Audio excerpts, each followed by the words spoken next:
Welcome, everybody. This is Hugh Massie, the chairman and founder of DNA Behaviour International, and I'm delighted today to be hosting another identity conversation.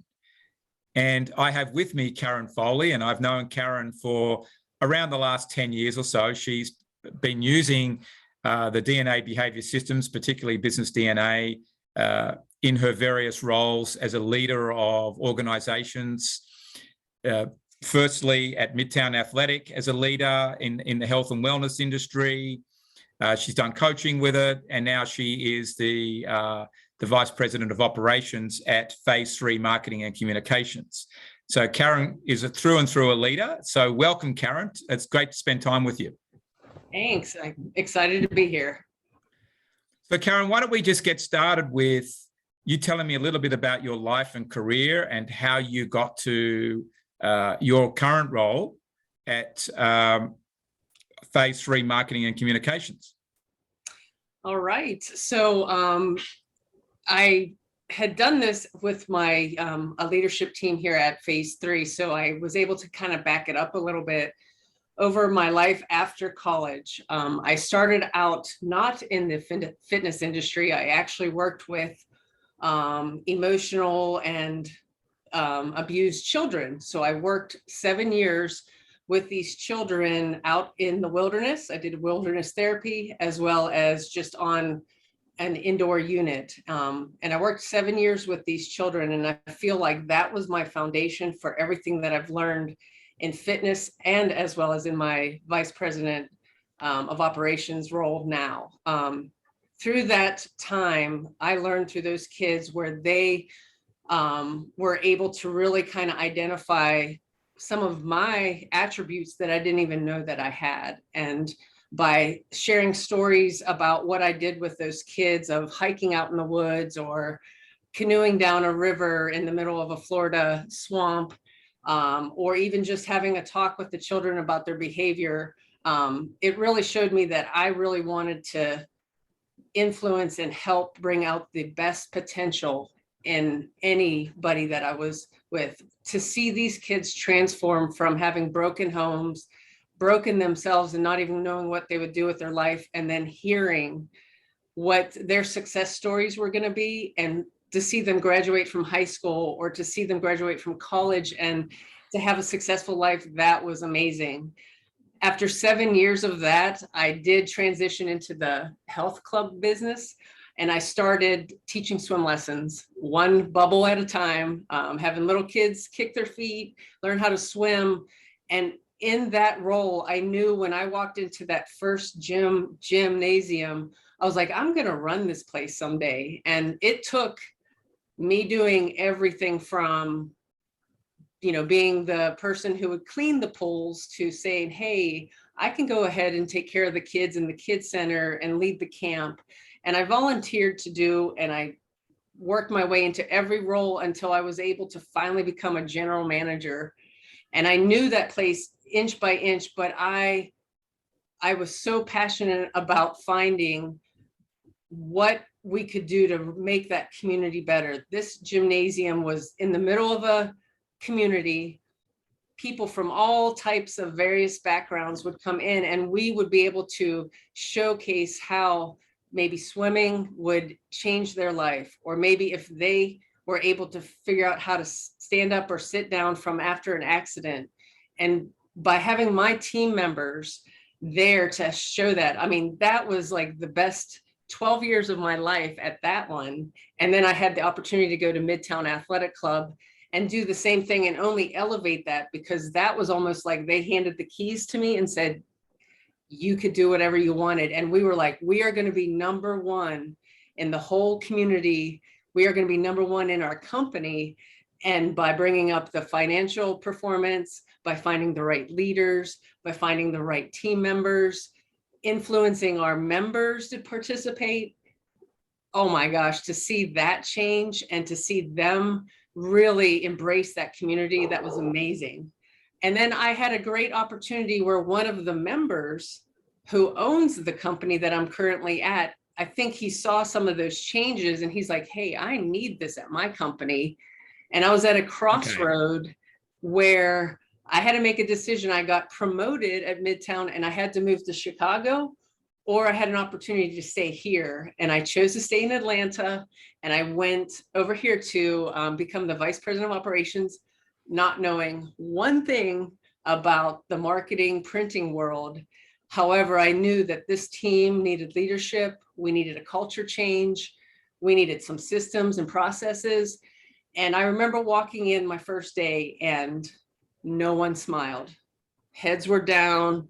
They looked broken. And I'm like, okay, I'm going to get these guys to smile. We're going to get this going. And little by little, just starting to find those little nuggets of talent or what their attributes were, we were able to change that. And after 3 years now, we're no longer those drawn faces. People are high-fiving each other. Our performance is up. Our financials are up. And we've built the team. And I think that transition of 3 different fields in a span of 20 some years, to see those influences and see how we can really find the potential. I've always said that I love being the purveyor of potential, finding those little nuggets of what people can do, even when they don't think they can do it. So that's a little bit about what I do. Well, Karen, you've had me smiling the whole time. I think it's the most amazing journey.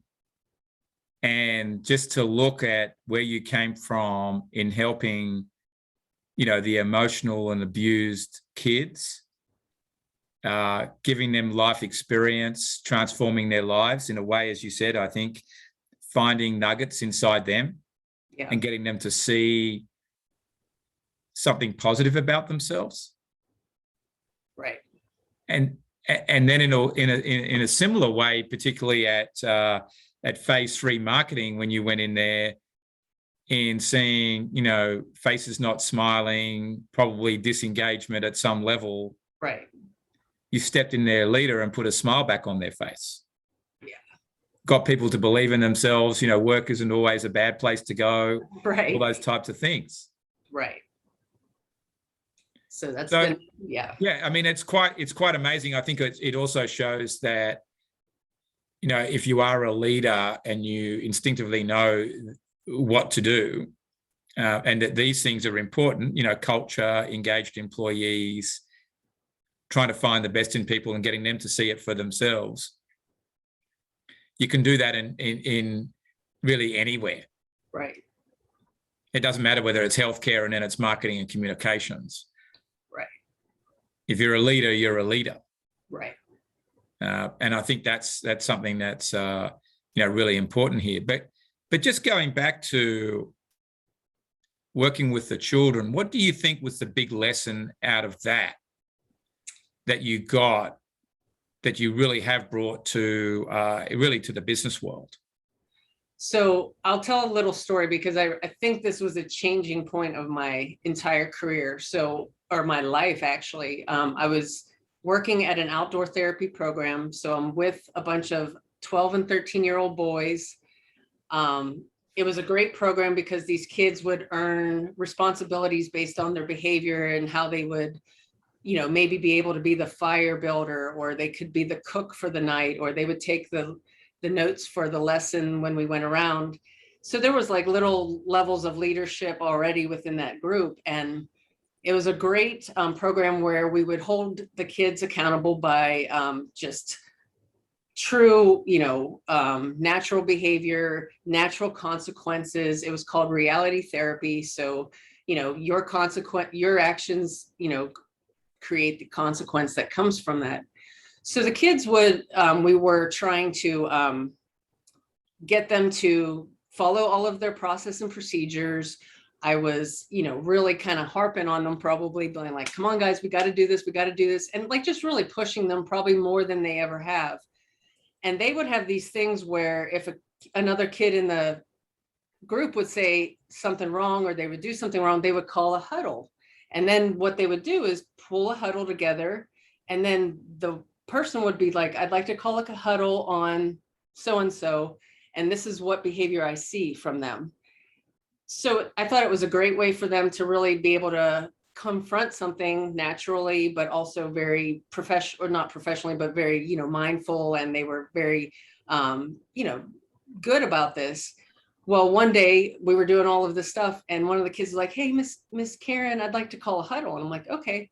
So we gathered up all 15 kids and myself. And I remember the little boy he's like, I'd like to call a huddle. I'm like, okay, who's it on? He's like, it's on you, Miss Karen. And I'm like, okay, wow. And he's like, I know you want the best from us and you're pushing us to be the best people that we ever can, but it's a lot for us to take in. Could you ever stop and maybe tell us when we're doing something right? Or could you give us a high five or a pat on the back? Because sometimes it looks like you're really just pushing us. And I remember that day when he did that. For one, just that kid to have that courage to say something to an adult leader. And then also to just be able to really point out my behavior, which is part of my natural behavior of just pushing to get to that goal. I mean, it made me stop and be like, you are right. And they had to come up with a consequence for me. And they came up with that before I gave a direction, I had to give a compliment to everyone in the group. And I thought that was brilliant. I mean, I had to, swallow a little pride, but it was also such a humbling, such a enlightening, and it changed my life to hear a kid like that do that. I was like so proud of him, but also it made me really reflect on myself. Well, I think you've got to be, in hearing that, proud of them, but also proud of yourself that you're prepared to walk back from your own, if you want to call it stronger DNA style of being fairly take charge, goal driven, right, competitive. You want to, and the competitive is you want to see them succeed for themselves, right, and that means pushing boundaries.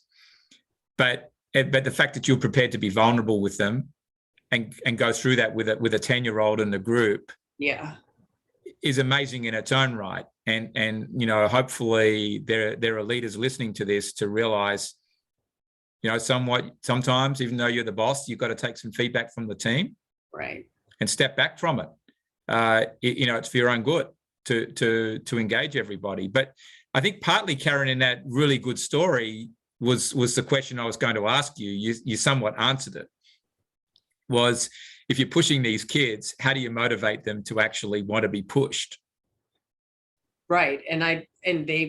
For us, or the kid to be able to tell me, hey, we need to hear some encouragement. We need to, we'll do it, but we need to know when we're doing some good stuff too, like little baby steps. So that's really what helped. That's really with the reality therapy. And I quite like that term. Yeah. In a way, getting them to learn to live in the real world. Mm-hmm. And in a way, it's like having teams having a huddle and a little leadership team powwow. Things haven't gone well, so let's figure out what we're going to do. You're teaching them that early, right? But getting them. But the key thing that I heard in getting them to participate, or to want to continue participating at least, is they need a pat on the back. Absolutely. And I think even adults need a pat on the back. Absolutely. And I have taken that lesson to every place I've worked. Right. Especially in the one I'm in now, because there is high stress and there is some days where you feel like you got beat down a little bit.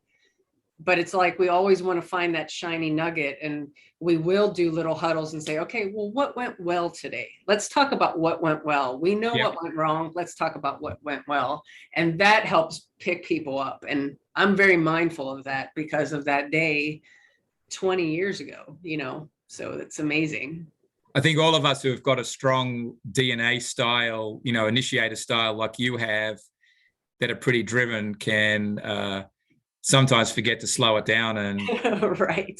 Sometimes, like, I know when I'm leading workshops, I forget to give people a bathroom break because I'm just so jazzed up and wanting to complete everything, and you got to just allow everybody time. Right. And I learned, in a way, I had a similar experience early on in my management career where I was just so driven to winning and getting promoted that I forgot right. necessarily how everybody else felt. It was very awakening to get the feedback, right?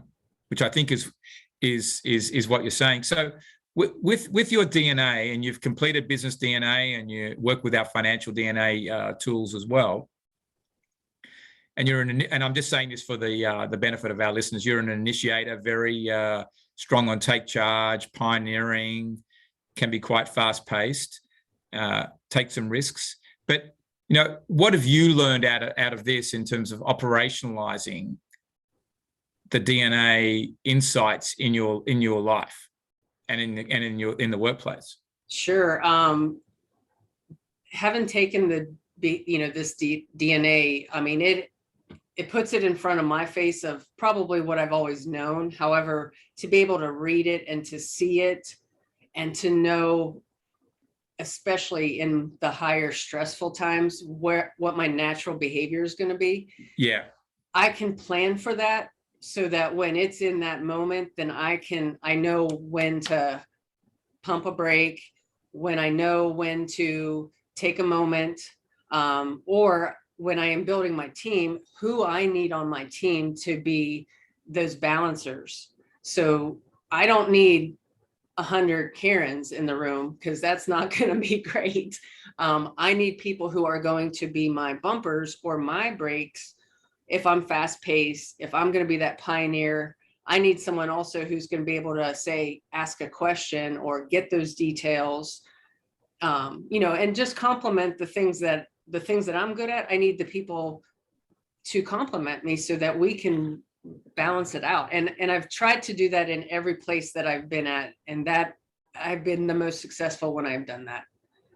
But what do you, in doing that, and that means really what you're doing there is, using the DNA mapping, if you want to call it that, to see where there's a gap in the team, and you're really leading customer service type teams and salespeople, people have got to deliver on relationships as well. So you need styles like that to balance out the team, reflect well on the organization.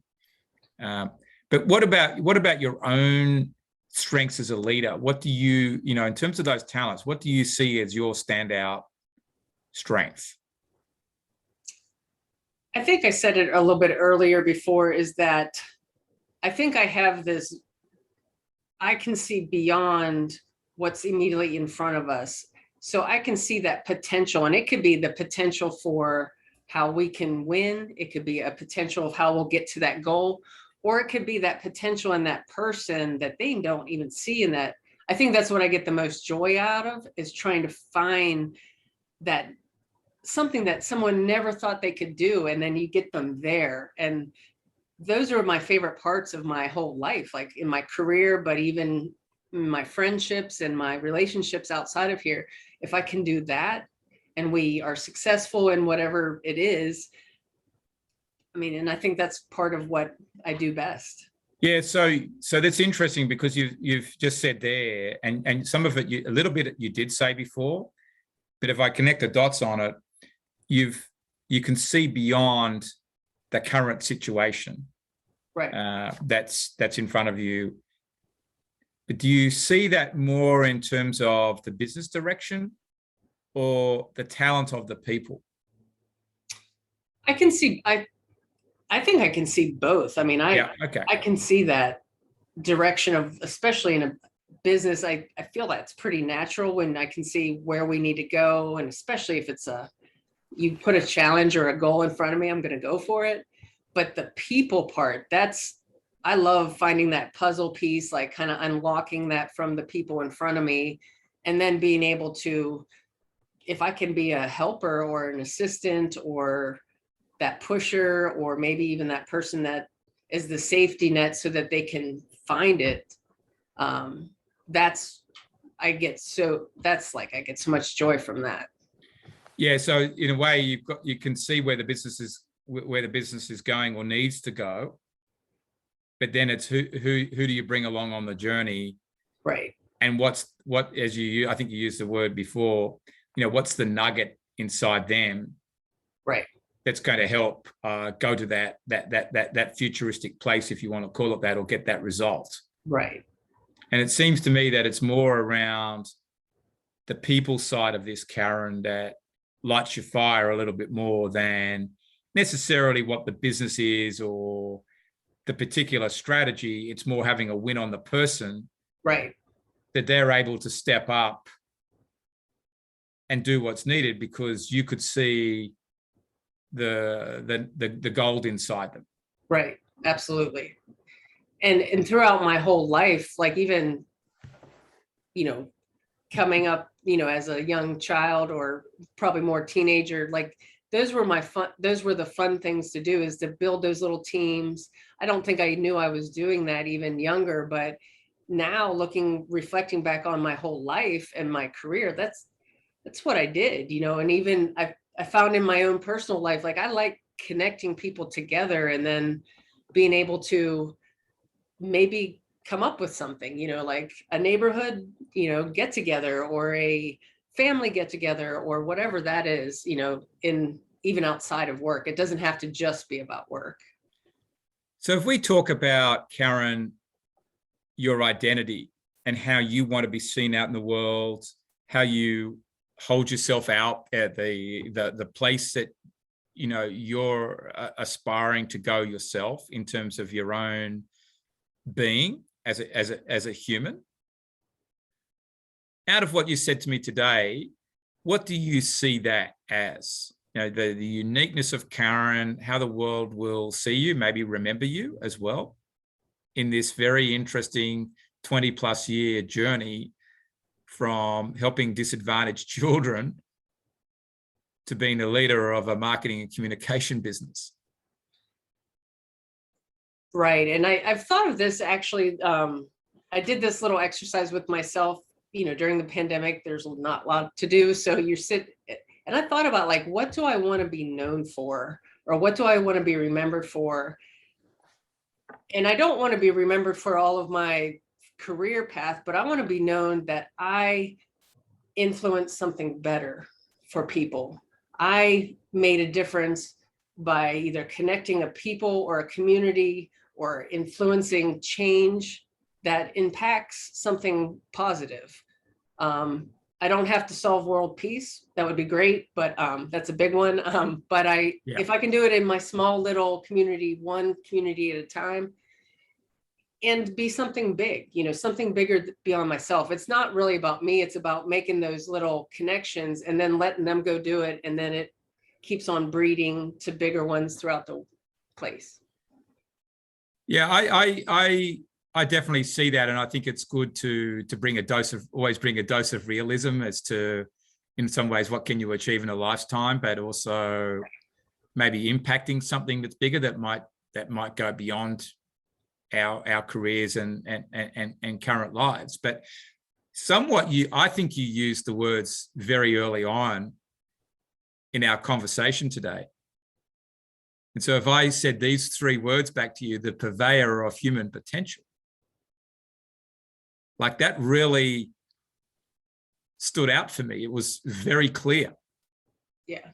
That's what you were doing. And I think you unpacked that a little bit when you'd been, talking about the children. And then, I asked you a question about, well, how did that play into your leadership roles at Midtown Athletic and now at Phase 3 Marketing?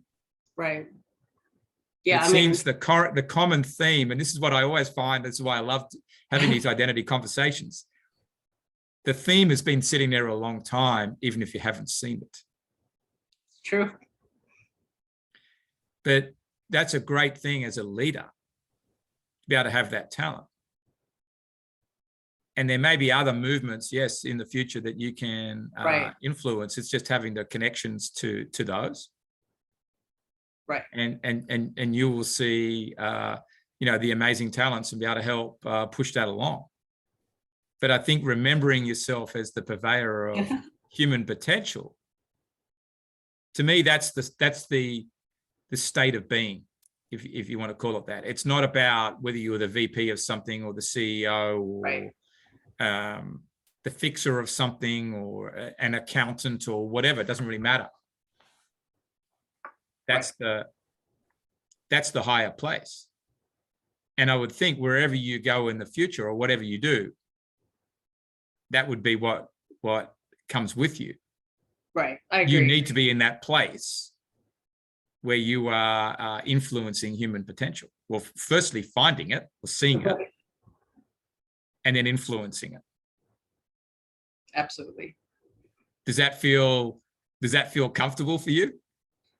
It does. I mean, those words, like when I said that, I mean, those are energizing words. And one time we had to give ourselves a silly name at one of my, back at Midtown Athletic Club. And I said that one time, and I was like, man, I like the name, the sound of that, purveyor of potential, or purveyor of human potential. And it, yeah, I mean, that resonates. Yeah. And sometimes you say these things years before, or that's been in your mind for a long time. You know, I think a lot of us question, who are we and what are we doing? And it's not completely new. Right. It's been there. It's just a matter of now it's getting identified, it's getting talked about, which is like what we've been doing today. And out it pops. Right. And to some degree, you land the plane on it. You didn't have to search for that. It was there. Right. You didn't push me very hard, to be honest, which is a good thing. It was there as whether you realized it or not. Yeah. And that's the that's the exciting thing. But I think for everybody, our identity formation, if you want to call it that, or state of being, it comes from fairly early on. Not necessarily when you're 3 years old, but in your late teens, in your 20s, 30s, there's something that starts to go on in your life and career path. Right. You meet people that give you an opportunity, and that's how all of this unpacks itself. Like, really, you're at phase 3 because, okay, it was a watershed moment with Midtown Athletic. Right. I don't blame you not wanting to live in a Chicago winter. Yeah. Chicago itself is a great place, but right. that's Atlanta is better. Right. Absolutely. So, Karen, as we wrap up here, is there any tips that you've got for young aspiring leaders, any person out there in the community that you want to influence, or anything that you want to add? I mean, I think just taking it back to that first story about, years ago when we were in the huddle and the kid just, had that feedback about me, is just, I think, always be willing to take feedback, because it is going to make you better no matter what you hear. Might sting a little bit, it might be tough, but the feedback builds those stones to be a better leader every single day. Yeah, I think that's part of being authentic as a leader, transparent, all the necessary things that you being approachable. I think that's really, in my mind, is the number one trait for right. a leader, is being approachable. And then you've also got to be compassionate. And that's clearly what you did in that moment. A great learning experience. And here we are today. Right. And you are the purveyor of human potential. I love that. Yes. Well, that's fantastic, Karen. Thank you so much for spending time with me. Absolutely. Thank you.